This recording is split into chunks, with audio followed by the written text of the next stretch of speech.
Всех приветствую! В данном видео хочу пообщаться с уважаемыми подписчиками и гостями моего канала на животрепещущую тему, где же брать инструмент в огромных количествах.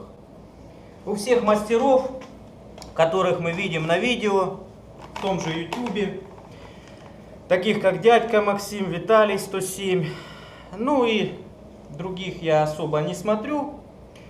Не знаю, я уверен, у всех этого инструмента огромное количество. Не знаю, где они его берут, как выходят из положения, чтобы зарабатывать много денег, допустим, на хороший инструмент, на современный, дорогой.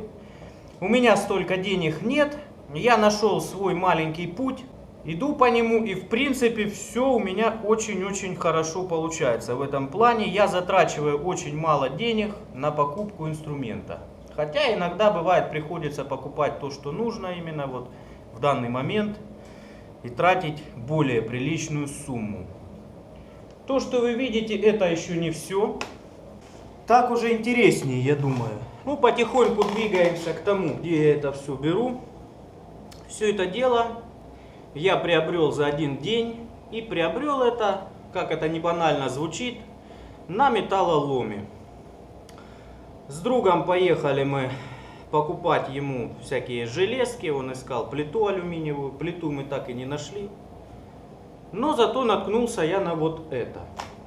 Обычно натыкался на такие вещи. Вот раз, два. Это отрезанные сверла. Как это не дико звучит, но люди отрезают концевики и сдают их как быстрорез. Не по 9 рублей, там по 7, а по 30 рублей за килограмм. Тем самым получая огромную выгоду. Вот этот человек, который все это сдал, это был один человек на самом деле. Все стояло в отдельных мешках. Дай бог ему здоровья, что он сдал это все, конечно. Я как только увидел, сразу решил приобрести. Хотел заснять видео прямо на металлоломе, то есть как бы в режиме реального времени. Ну что-то как-то стало не до этого, когда я увидел все это богатство. Там были также и резцы, но кто-то еще, какой-то металлоломный рыбак, уже забронировал этот мешок с резцами. Там было тоже очень много хороших вещей, резцы, всякие приспособления токарные. Ну хотя бы вот так, хотя бы взял я этот набор сверел. Сверла взял на первой металлоприемке, о цене скажу чуть попозже. Далее мы поехали на вторую, на следующую. То есть надо же найти было все-таки то, зачем мы ехали. Правда, опять же, там мы не нашли плиту, но нашел я вот такие замечательные фрезы. Тоже целый мешок фрез, около 30 килограмм. Ну вот оно и все богатство. Все, что удалось забрать за один день. Здесь и сверла от 50 диаметра, даже вот эти два сверла, одно на 54, одно 53. Конус Морзе 5. У меня даже нет такого в пеноле задней бабки, у меня конус Морзе 4, моего большого станка. Вот. Ну, слава богу, все вот эти сверла, все туда подходят. Вот их сколько много. От 46 диаметра, по-моему. Разные металлы здесь у сверел. И даже такие какие-то немножко экзотические. Вот это сверло, опять же, наткнулся. Я не знаю, что это за сплав. R6, M5, F3. Вот F3, что обозначает без понятия.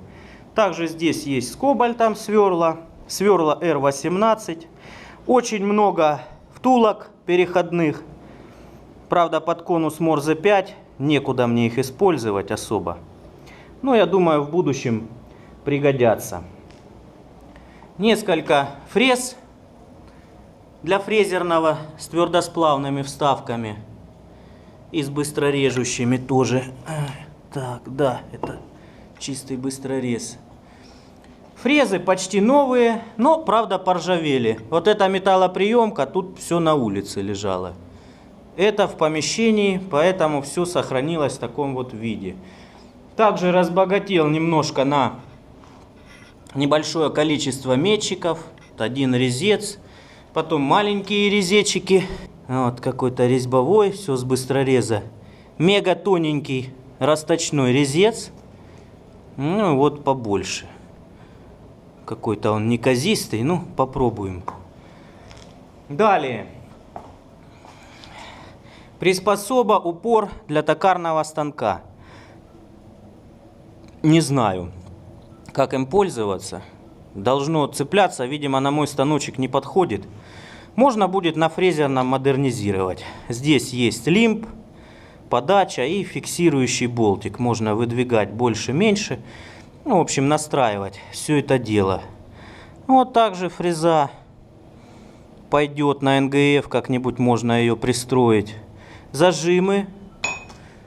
Ну, не знаю, может это и не зажимы, но у меня будет использоваться, я уже решил, что как зажимы. Какие-то непонятные приспособы, калибр, опять же резечек расточной, пару напильничков, ключики и ключ от токарного станка на 250 миллиметров.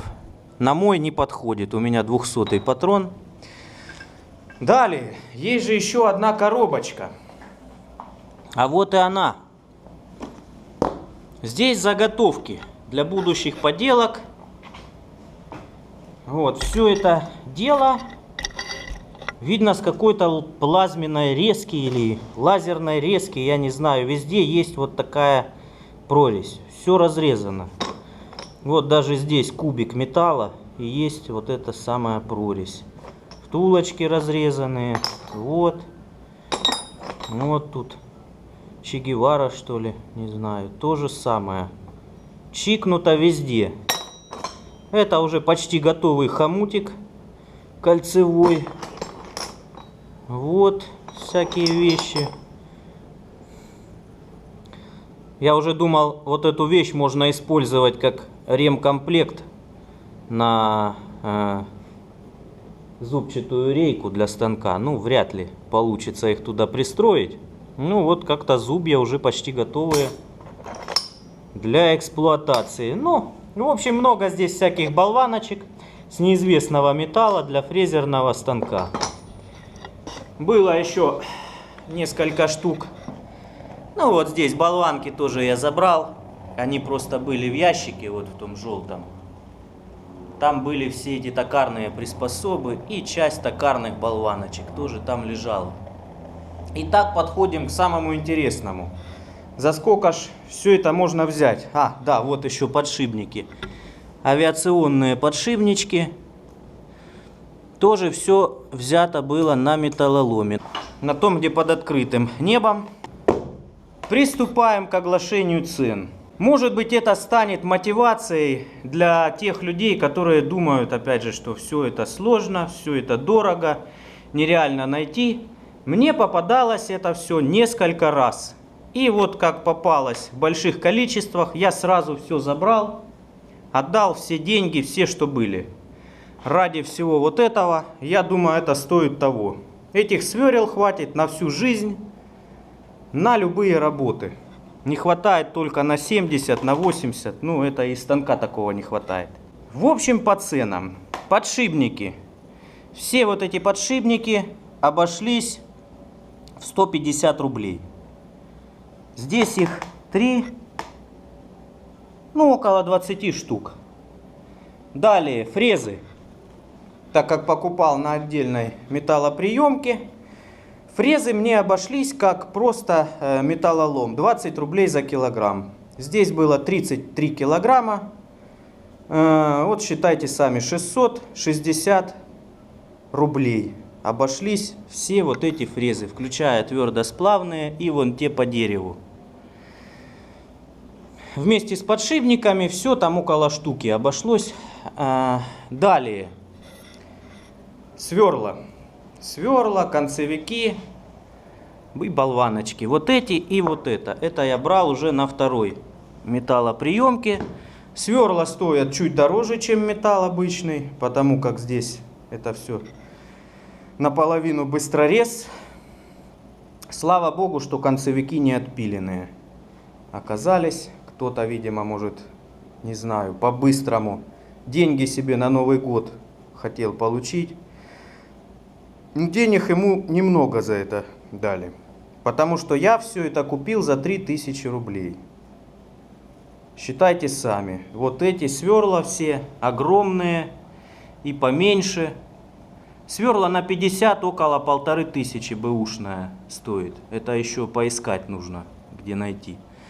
Ну а все остальные считайте сами. Такие сверла рублей по 300-200 на 30.